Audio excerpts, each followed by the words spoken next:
We are now on part 2 of The Cage and chapter 25. Men to the right, woman to the left, quickly, quickly. The guards push us with their rifles. Faster, move, left, right. Everything is happening so fast, like in a horrible dream. The people behind me are pushing me forward towards the women's group. But where is Motel? Where is Motel? They were near me only a moment ago. Motel! Motel! I cry out hysterically. Where are you? Don't leave me. Let's stay together. Don't leave me alone. Motel! Motel! Motel! They are lost in a crowd of dazed people. I cannot see them anymore. I keep on calling. Where are you, my brothers? Where are you, my children? Don't leave me alone. Motel! Motel!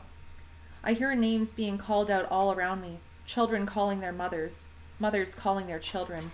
Husbands calling to wives their last goodbyes. And above it all, the German commands, left, right, left, right. A man in a Nazi uniform is pointing with a white baton towards Mrs. Berkovich. She is pulled out from our group and to the left of us, where a group of older women and mothers with small children are gathered. Her daughter follows her and is kicked back by a Nazi guard towards our group. I grab Rifkel before she can fall and get trampled by the moving crowd. I hear Mrs. Borokovich's cries as she, too, disappears from my sight. Faster, faster! Left, right! Faster, faster! I am being carried forward. I think I saw my brother Beryl with Motel and Mochiel. They marched by with a group of men. I hear Carola's voice behind me. They will try to stay together. We must also try to stay together. Carola is holding her mother's arms. Then we hear, left! And her mother is pulled away from her. Hold on, my dear child. Don't lose your courage. Hold on, my child. And she, too, is gone. From all sides, I hear people calling, You must not lose hope. You must not lose hope. You must live. A woman calls to her daughter as she is pulled towards the group on the left. My eyes are blurred from burning tears. My head is spinning. And through it all come the voices of strangers commanding, You must live. You must hope. I hope that it is all a horrible nightmare. I'll wake up soon. The nightmare will be gone. My brothers will stand beside me. We will be in a free world. But the nightmare continues. We are pushed forward to the unknown by whips whistling in the air, their sharp blows landing on the heads and shoulders of the women. Outcries of pain echo all around us. Carola, Rifkel, and I desperately try to hold on to one another. We are pushed into a long barrack and ordered to undress. Drop all your clothes and put them in neat piles. Leave all your belongings. Remove your eyeglasses and leave them here. Move forward. Move. I move like a zombie. I remove my eyeglasses, which I have worn for the last few years, and feel as if I am suddenly blind, left all alone in the darkness. I am pushed forward. My head is shaven by a woman in a striped prison clothes.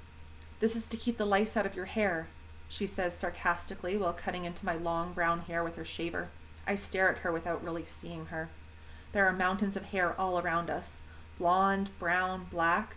Piles of shoes, clothing, eyeglasses surround us, each pile growing bigger and bigger with each passing row of new arrivals. Quickly, quickly, forward to the showers. Move! We are pushed into a large room filled with showers. Suddenly, the water from the shower head starts to come at me in full force. The cold spray helps to bring me out of the stupor I have been in. I look at my friends, at their shaven heads, at their horror-filled eyes. I grabbed Carol's hands. Carola, is that you? I whisper. We stare at each other for a long moment. Is that you, Riva? Is that you? She gasps, transfixed by the sight of my shaven head. Out, quickly, out! We are herded outside. The sound of the whips makes us move as fast as we can. We are pushed into the bright sunlight of the warm August air stark naked. With my arms, I try to cover my nakedness. My cheeks are hot from embarrassment. I feel so degraded. Someone is handing out one piece of clothing to each girl to cover our naked bodies.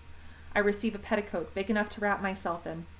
I look at Rifkel next to me. She is tall, and the blouse she received hardly reaches to the end of her buttocks.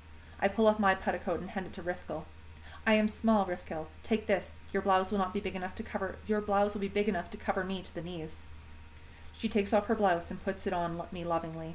With tears in her eyes, she says, We are not animals yet. We still have our pride. March into the barrack. Quickly! We walk hurriedly to the huge barrack. It is filled with triple-decker bunks. On most decks lie 5 shriveled bodies with hungry, horror-stricken eyes. Some bunks are not yet filled. Where are you from? Parched lips whisper. Are there still Jews alive outside this hell? Did you see the smoke? Did you see the chimneys? Do you feel the angel of death touching you? Can you smell the burning flesh? Those eyes, those voices are so unreal, so ghastly. This has to be a nightmare. Leave them alone. The voices go on and on. Leave them alone. They will know soon enough about the smoke, about the smell. Why doesn't the nightmare end? It cannot be true. I will not listen to them. I will not look at them. I cover my ears, but the voices are within me now. I am part of them now. Rifkill grabs hold of a small, skinny woman in her late 20s, wearing a dress that is much too big. She looks familiar to her. They stare at each other in disbelief. Tola? Tola? Rifkill cries out. Is that you?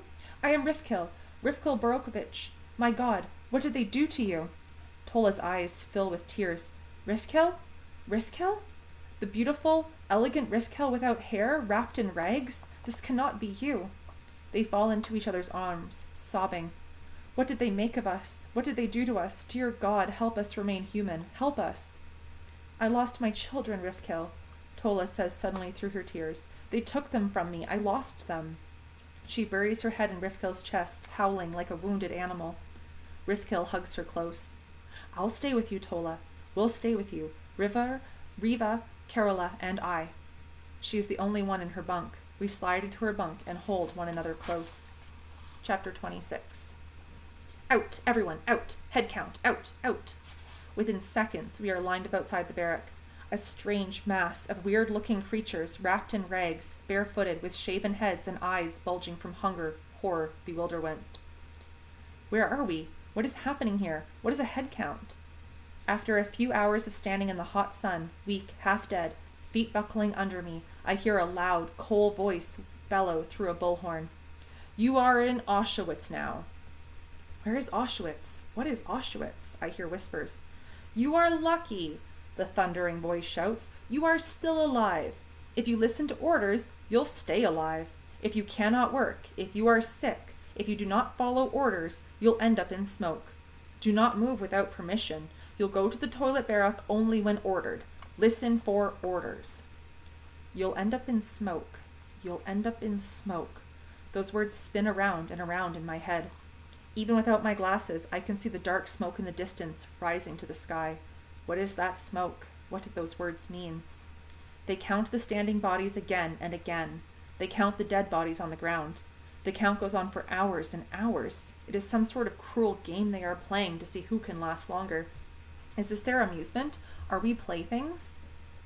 Late in the day, a kettle of hot soup is brought into the field. The famished women all pushed forward towards the nourishment. Move back, wait for orders, comes a voice from a bullhorn again. The women in the front rows are pushed by the hungry crowd behind them. They try to hold them back by leaning backwards, but to no avail. Suddenly, the voice on the bullhorn laughs sarcastically. Give them the soup! Give them the soup! And the kettle of hot, steaming soup is poured on the women in the front rows. Piercing screams fill the air. Ha ha ha! Was the food tasty? Next time, wait for orders. Ha ha ha! Next time, don't be in such a hurry to eat. Hours later, another wagon with a kettle on it appears. No one moves. Fear makes my empty stomach twist. What are they planning now? Another funny game? But this time, they hand out some horrible tasting soup. We gulp it down hurriedly from metal cans. We are divided into groups and march to the toilets. I try to stay close to my friends. Make it fast. You have 5 minutes, ready or not. 5 minutes and out. The toilet consists of a huge barrack filled with holes in the ground, over which the rag-clad women stand with their legs apart, answering nature's call. I stare at them in shock. I am not going to the bathroom with all those people around. I grab Tola's hand and whisper frantically, I cannot go. I cannot. My child, you cannot afford to be bashful here.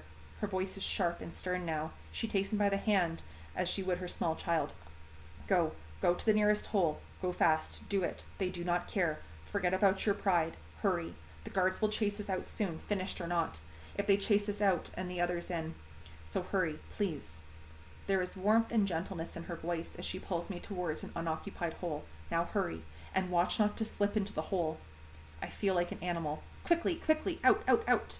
We are chased out, ready or not. A new group of women, some hardly able to hold out any longer, is waiting to use the holes. Chapter 27. We are cramped together on the bunks. The barrack is huge and covered in darkness. Moaning and groaning erupt suddenly. "Shah, do not cry," someone says sternly. "They'll come and take you away. Be still if you want to live. Be still." Suddenly, we hear a sharp, shrill whistle, a command. "Out, out!" Quickly, we crawl out of the bunks and line up outside. The air is cold. Chills run down my spine. Is it from the cold air or from the unknown peril? We stay outside for hours. We are waiting. Waiting for what? Waiting for whom?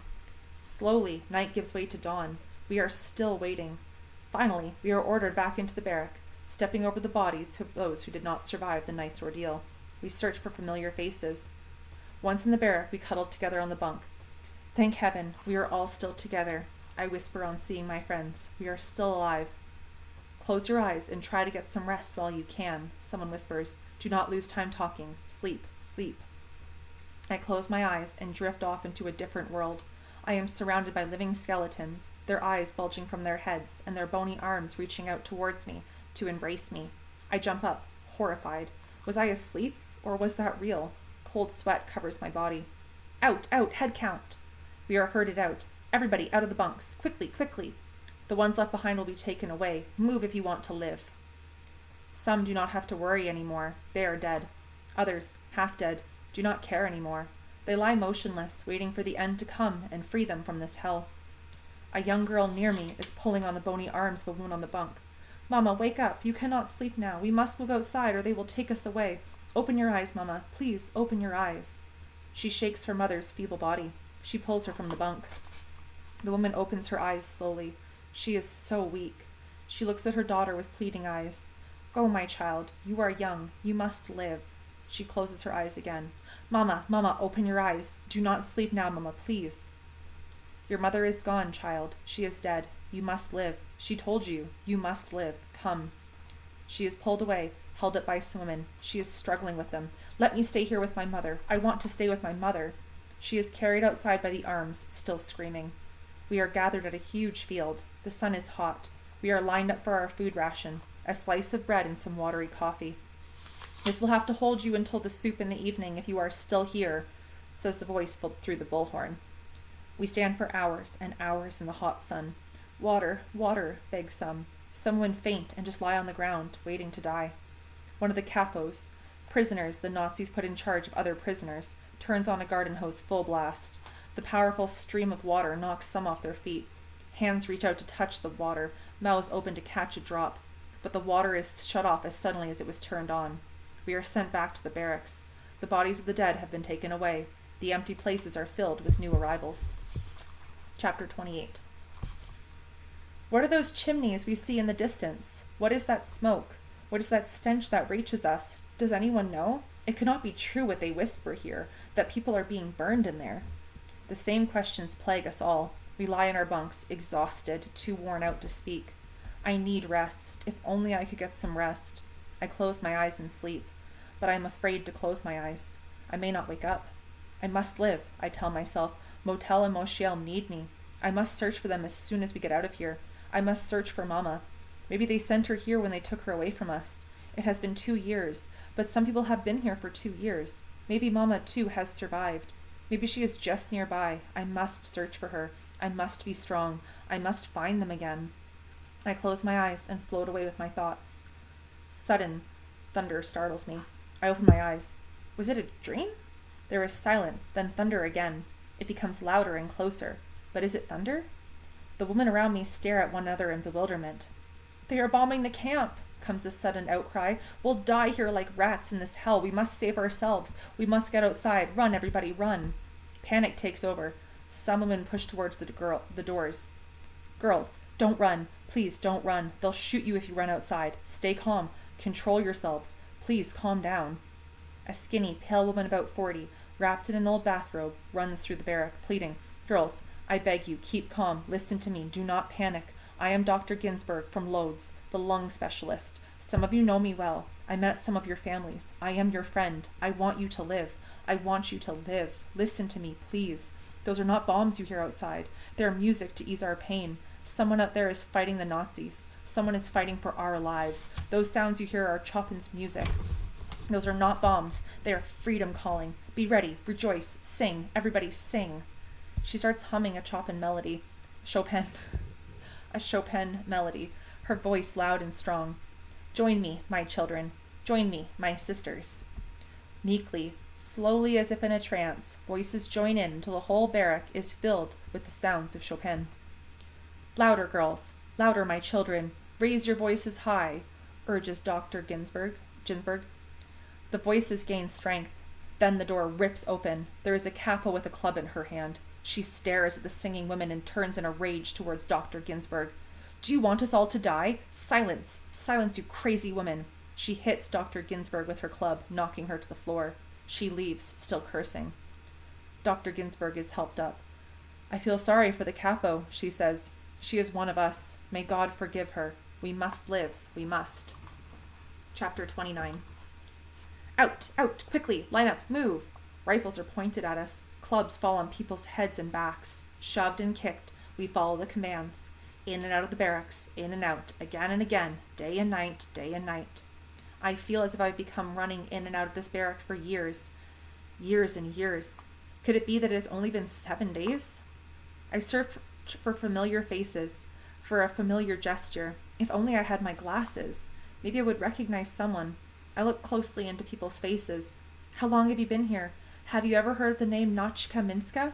Does the name sound familiar? She is my mother. Have you seen her? Several times I run after a woman, so sure it is Mama, but each time it is only a stranger who, like me, is searching.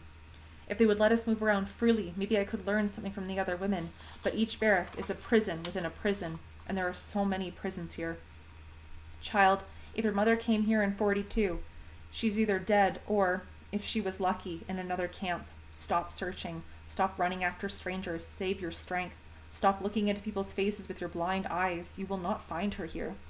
I turn angrily to the woman who so cruelly is trying to deprive me of my dream, of any shred of hope of finding Mama. She is about 20 years old, with the eyes of an old, worn-out woman who has seen it all. She touches my shoulder with her bony fingers. I do not want to be brutal, child, but these are the facts. I have been here for a long time. She stops for a moment, as if trying to remember how long. Here, it is the labor camp or the chimney. If you stay long enough, it is the chimney.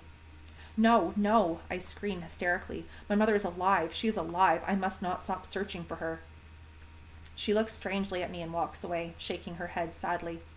Line up. Hurry. Selection. I hear Motel's voice. Riva, walk straight. Do not cry now. You must look strong. You must look healthy. Riva, walk straight. Walk fast. You must not cry now. I walk forward as if in a trance, not seeing, not feeling. Left, right, left, right. Move, move forward. We move, a procession of skeletons marching before the Nazi officers, whose whim will decide who shall live, who shall die. Right, life, left, death. I am sent to the right. Carola, Rifkel, Tola are all here. We are pushed into the cattle cars. Again, we are on a journey to an unknown destination, slaves shipped to slave labor camps. Only 1 week ago I came to this hell in a cattle car, but I was on a train with my brothers. I still had hope. I could still feel the warm touch of their hands in the darkness of our prison. Now I am all alone. No mother, no brothers, no family. Where are they? Will I ever see them again? I am all alone. There is no one to live for. What difference does it make if I live or die? There is no one. I am alone. All alone. Suddenly, I feel an arm on around my shoulder, hugging me gently. If hope is lost, all is lost, Rifkel whispers softly. Riva, your mother always said it, remember? She never lost hope. I rest my head on her lap, crying softly.